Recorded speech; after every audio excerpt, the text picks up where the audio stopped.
ঝুমা, আমি ঝুমা কংসবণিক বলছি, হুগলি রিসা থেকে এসেছি। একটা বাসনের দোকান আছে। আমার শ্বশুরমশাই 2 বছর হয় সে একটা অ্যাক্সিডেন্টে মারা গেছে। তারপরের থেকে দোকানটা আমি আর স্বামী মিলে দেখাশোনা করি। আমার স্বামীও এখন অসুস্থ। কেন? আমার শ্বশুর একটা রেল অ্যাক্সিডেন্টে মারা গেছে। দোকানেরই মাল আনতে বেরিয়েছিল, টিকিট কেটে যখন প্ল্যাটফর্মে আসবে তখন থ্রু ট্রেন এসে পড়েছে বিশ্বভারতী এক্সপ্রেস, বাবা ওই জায়গায় চলে গেল।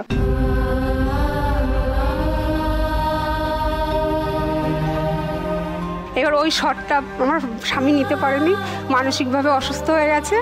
তারপরে হসপিটালে 2 দিন ছিল, ওইখান থেকে পুরো 3 মাস পুরো বসা, সাইকিয়াট্রিস্ট ডাক্তার দেখানো হয়। কোনো মতো মানে আত্মীয় স্বজন সবাই মিলে আমাকে সাহায্য করেছে। আমি এই অবধি বেঁচে আছি। আমার 2 বাচ্চা আছে, 9 বছরের ছেলে 3-তে পড়ে আর 12+ মেয়ে 7-এ পড়ে। তার মধ্যে আমার দেওর আছে, দেওর আজ 10-12 বছর ধরে নার্ভের পেশেন্ট, তাকেও আমার দেখতে হয়।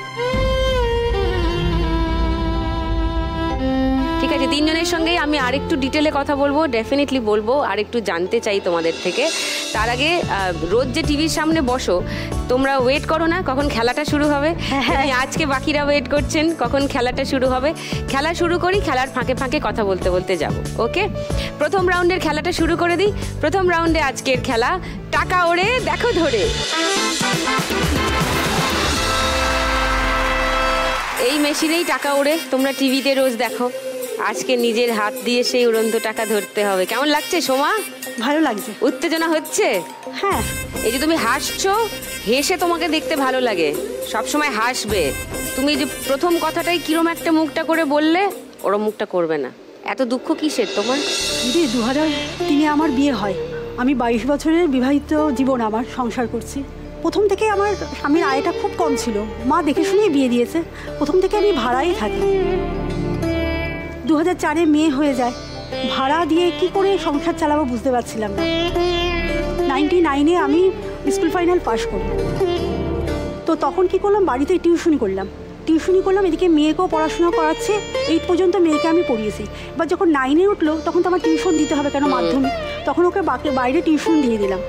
এবার তখন কি করলাম, টিউশনি তখন আর করলাম না। তখন কি করলাম, একটা কাজে ঢুকলাম, গেঞ্জির হুঁশিয়ারির কাজ, সেটা আমি করলাম। সেখানে আমি পয়সা খুব একটা পেতাম না, তবু ওর স্কুলের যে খরচা, তারপর সেটা উঠে আসতো।